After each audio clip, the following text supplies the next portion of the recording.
बदलेंगे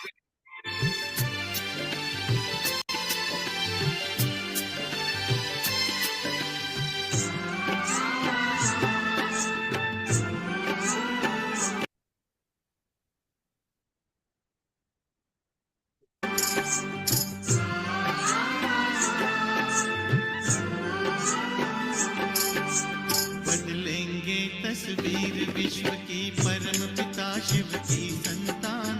घर घर में खुशहाली होगी, मानव होगा देव समान। मानव होगा देव समान। बदलेंगे तस्वीर विश्व की, परम पिता शिव की संतान। घर घर में खुशहाली होगी, मानव होगा देव समान। मानव होगा देव समान।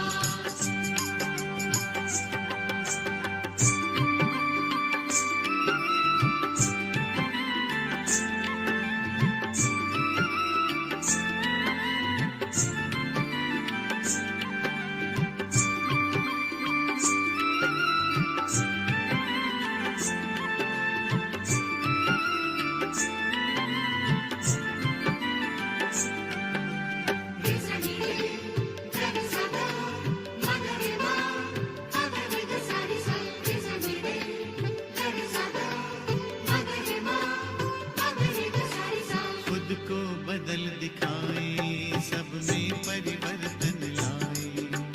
मन दर्पण से प्रभु दर्शन हो, जीवन धन्य बनाए। सद्गुण से श्रृंगार करें,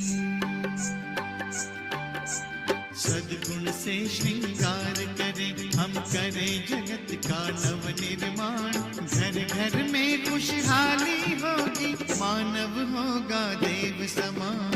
मानव होगा देव समान।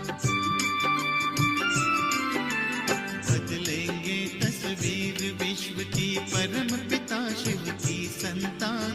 घर घर में खुशहाली होगी, मानव होगा देव समान। मानव होगा देव समान।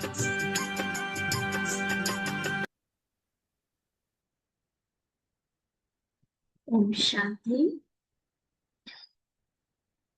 संगम युग जो इस मनुष्य सृष्टि रूपी कल्प वृक्ष का फाउंडेशन है, जड़े हैं, अर्थात हम सभी इस वृक्ष के आधार मूर्त हैं। बाबा ने कई मुरलियों में हमें संगमयुगी ब्राह्मण होने के नाते हमारा कितना महत्व है और क्या कर्तव्य हमारा बनता है, ये हमें स्मृति दिलाया है। आज की मुरली में भी बाबा ने हम सभी को बहुत ऊंचा स्वमान दिया है कि इस संसार के लॉ मेकर्स, इसका विधि विधान बनाने वाले आप हो।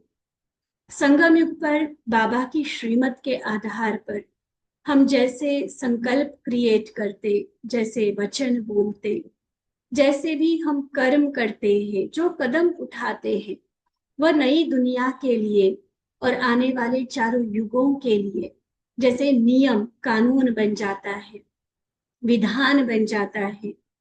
चाहे वो बाबा की याद में रहकर करने वाला हर कर्म है, चाहे हमारी ईश्वरीय पढ़ाई का सिस्टम है, चाहे जिन गुणों और शक्तियों को जीवन में अपनाकर जिन डिवाइन मैनर्स के साथ हम सभी चलते हैं, उसी नक्शे कदम पर सारी दुनिया चल पड़ती है।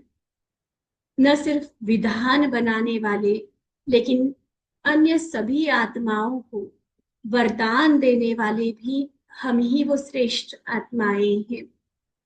इसीलिए आज दिन तक भी, चाहे कोर्ट में, चाहे मंदिर और पूजा घरों में, हम सभी देवी देवताओं के यादगारों का गायन और पूजन हो रहा है। बाबा ने बहुत स्पष्ट और शक्तिशाली महावाक्यों के द्वारा हम सभी को ये स्मृति दिलाई है, हमारा स्वमान ऊंचा उठाया है कि किस तरह से अभी का हमारा हर संकल्प, बोल और कर्म कितना महत्वपूर्ण है। 11 मई 1984 की बाबा की यह अव्यक्त मुरली का सार है। ब्राह्मणों के हर कदम, संकल्प, कर्म से विधान का निर्माण। ब्राह्मणों के हर कदम, संकल्प, कर्म से विधान का निर्माण। विधाता वरदाता बाप दादा, मास्टर विधाता वरदाता बच्चों के प्रति बोले। बाबा का एक एक महावाक्य आज का वरदान है, हमारे जीवन की तस्वीर बदलने वाला है, ताकि हम विश्व की तस्वीर बदल सके। तो बाबा की शक्तिशाली दृष्टि अपने ऊपर अनुभव करते हुए इन महावाक्यों को अपने मन बुद्धि की स्क्रीन में समाते जाएंगे। छप जाए हमारे दिल पर बाबा की हर बात। कितनी एकाग्रता से बाबा की मुरली सुनेंगे हम सभी। तो बाबा कहते, विश्व रचता अपने नए विश्व के निर्माण करने वाली नए विश्व की तकदीर बच्चों को देख रहे थे। आप श्रेष्ठ भाग्यवान, आप श्रेष्ठ भाग्यवान बच्चों की तकदीर विश्व की तकदीर है। कितनी बड़े नशे की और उतनी ही बड़ी जिम्मेवारी की ये बात है। हमारी तकदीर ऊंची होती है तो विश्व की तकदीर भी ऊंची हो जाती है, और जब हमारी तकदीर को, भाग्य को ग्रहण लगता तो पूरे विश्व की तकदीर बिगड़ जाती है। अब समय है तकदीर बनाने का। तो हमारी तकदीर जो बन रही है, ऊंची श्रेष्ठ भाग्य के अधिकारी जो हम बन रहे हैं, पूरे विश्व की तकदीर और तस्वीर बदल जाती है। बाबा कहते, नए विश्व के आधार स्वरूप आप श्रेष्ठ बच्चे हो। नए विश्व के राज्य भाग्य अधिकारी विशेष आत्माएं हो। आपकी नई जीवन विश्व का नवनिर्माण करती है। विश्व को श्रेष्ठाचारी, सुखी, शांत, संपन्न बनाना ही है। यही लक्ष्य है ना सबका।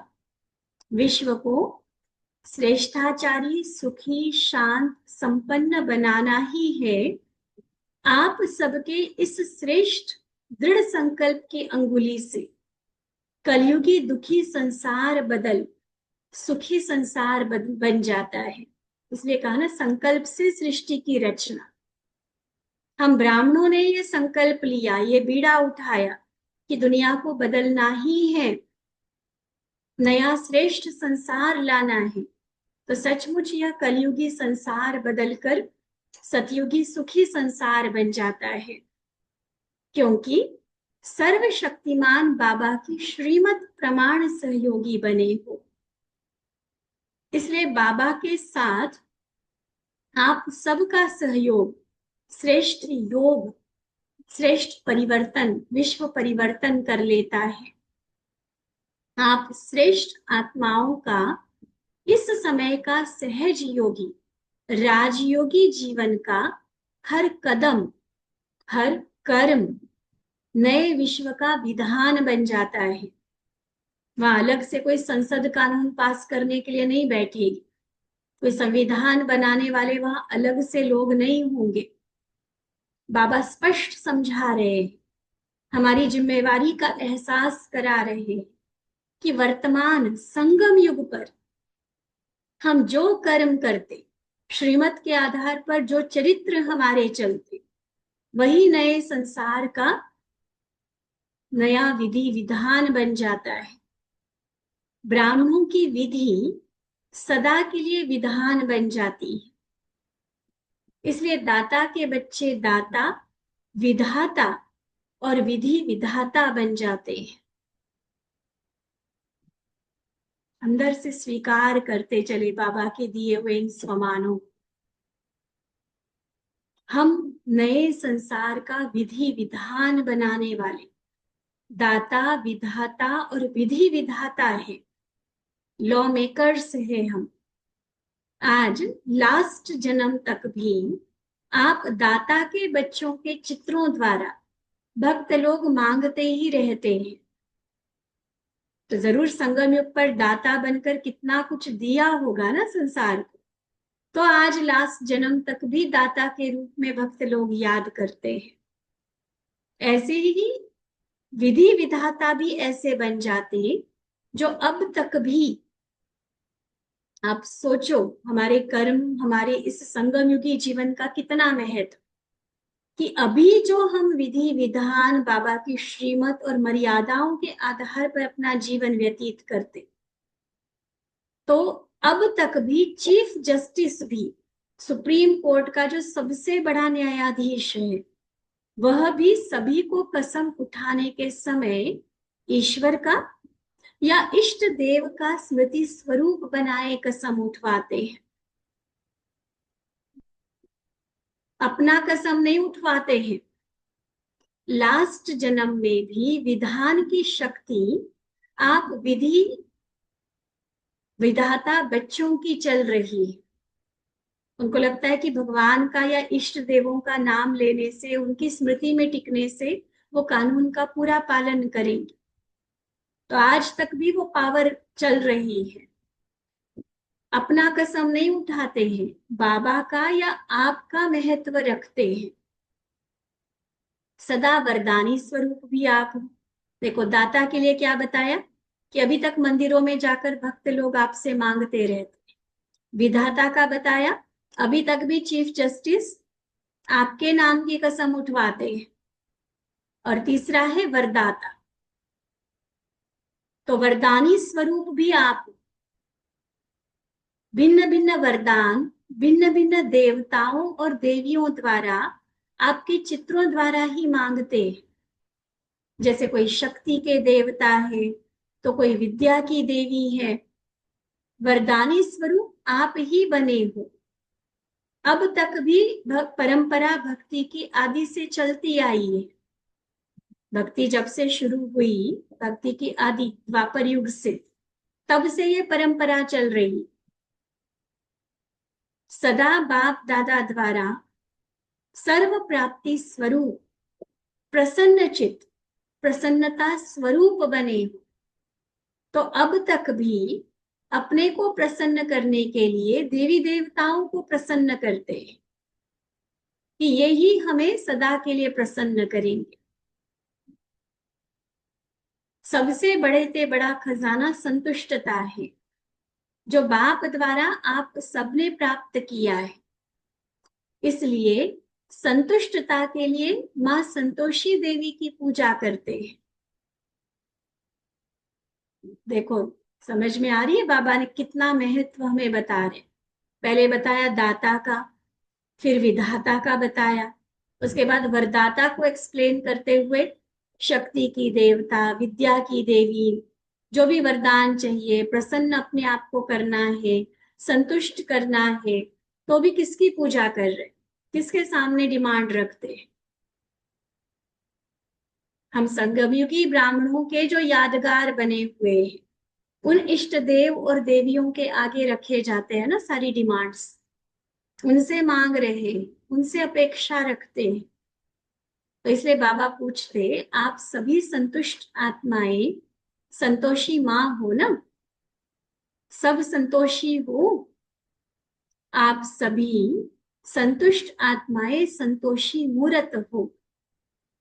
बाप दादा द्वारा सफलता का जन्म सिद्ध अधिकार प्राप्त है ही है। इसलिए सफलता का दान, वरदान आपके चित्रों से मांगते हैं। यहाँ हम बाबा के वरदानों से हर कर्म में सफल होते हैं।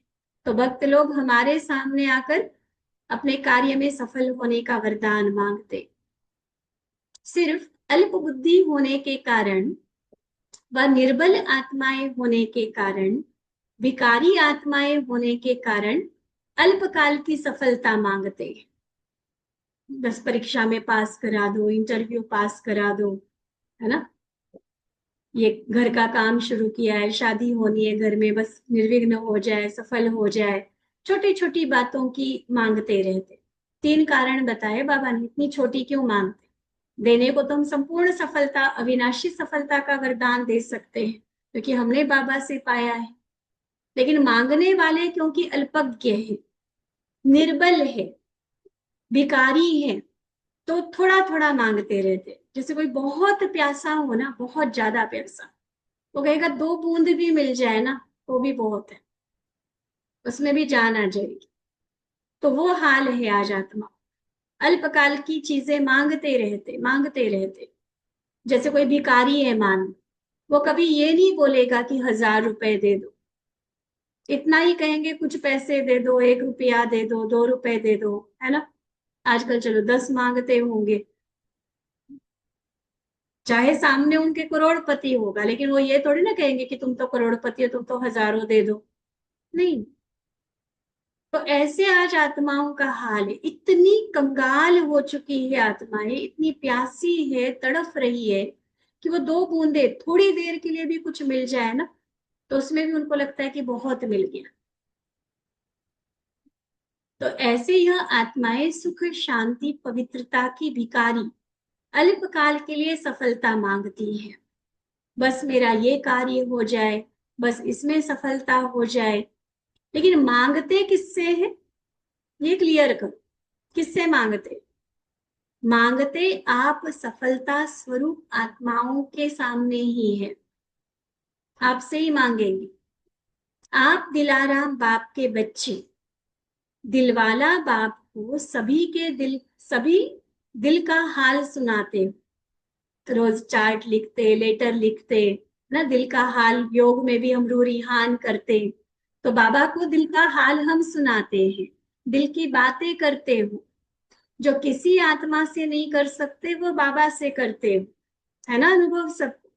और ये कोई वन वे कम्युनिकेशन नहीं होता है कि बस हम ही बोले जा रहे, नहीं, रूरिहान दोनों तरफ से बात होती है।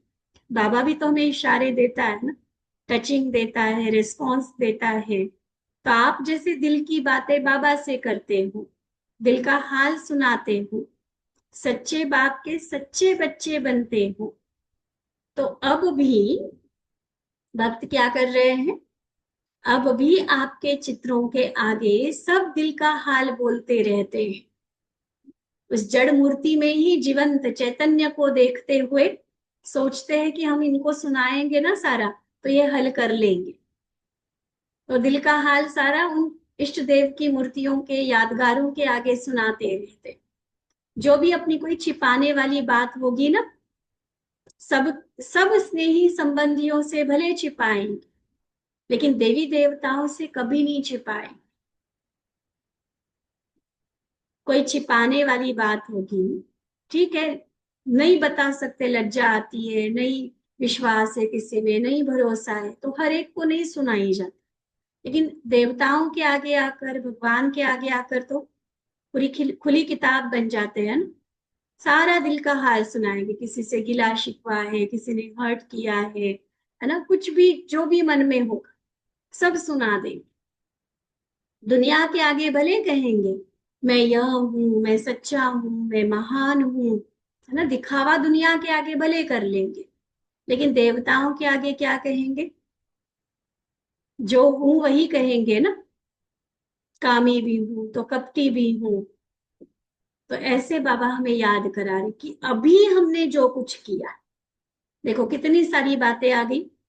पहले दाता की बात आ गई, फिर विधि विधान की बात आ गई, फिर वरदाता की बात आ गई, फिर उसमें शक्ति का वरदान, विद्या का वरदान, उसके बाद प्रसन्नता का वरदान, संतुष्टता का वरदान, उसके बाद सफलता का वरदान। कितनी बातें आ गई देख। चाहे वो अल्पकाल का मांग रहे, लेकिन मांग तो आपके सामने ही रहे हैं ना। अच्छा, फिर दिल की बात जो सुनाते, अपनी जो पूरी पोल खोल के बैठ जाते, वो भी और किसी के सामने तो नहीं खोलेंगे ना।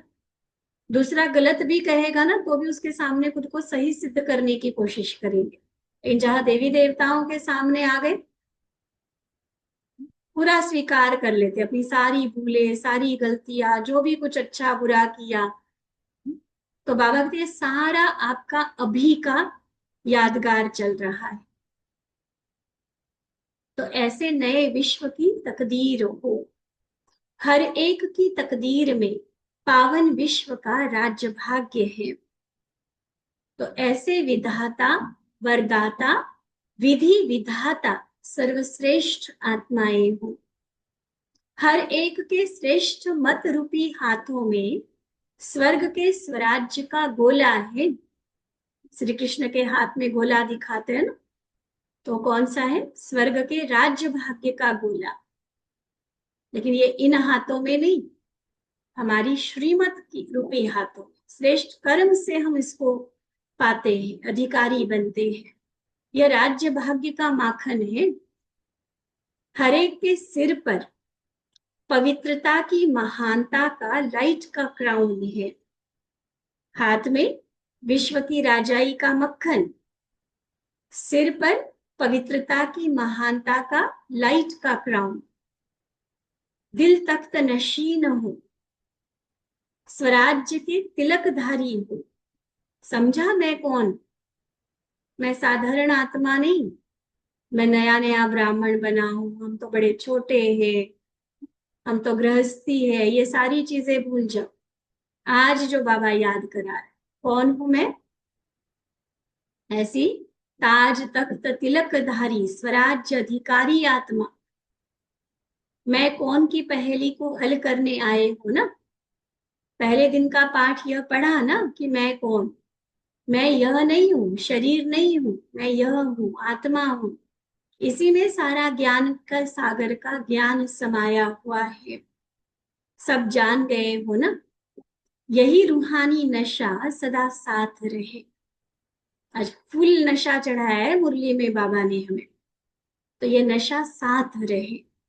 इतनी श्रेष्ठ आत्माएं हो, इतनी महान हो, तो कैसे बाबा कूट कूट कर हमें पक्का करा रहे।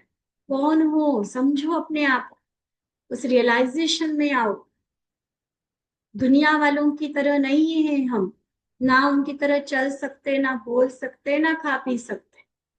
बहुत अलग, बहुत श्रेष्ठ है हम, महान है।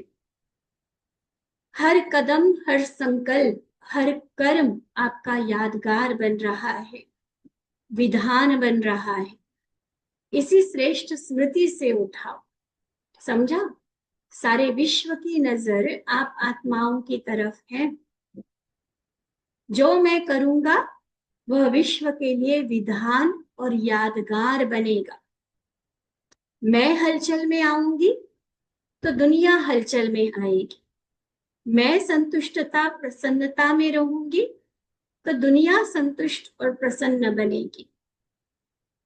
इतनी जिम्मेवारी हर विश्व नवनिर्माण के निमित्त आत्माओं की है, सिर्फ दादियों की नहीं, ब्राह्मण परिवार की हर आत्मा की ये जिम्मेवारी। हम सबने मिलकर स्वर्ग लाना है, नए विश्व का निर्माण करना है ना। तो ये इतनी बड़ी जिम्मेवारी बाबा ने दी। अब जिम्मेवारी समझ के बोझ ना लगे, भारी ना हो जाओ, इसलिए आगे बाबा कहते लेकिन जितनी बड़ी जिम्मेवारी उतनी हल्की है। क्यों हल्की है? क्यों टेंशन नहीं है किसी बात का?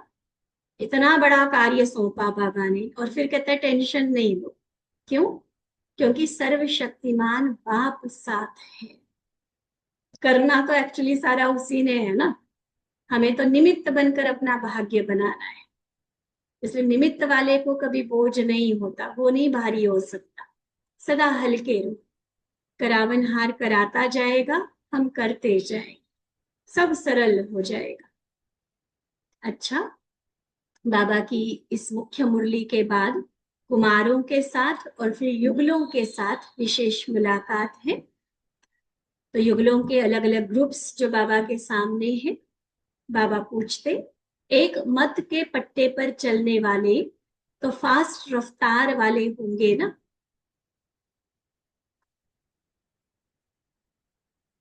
वैसे तो बड़ी है मुरली, मुझे लगता है कि हम अलग से ही लेंगे इसको।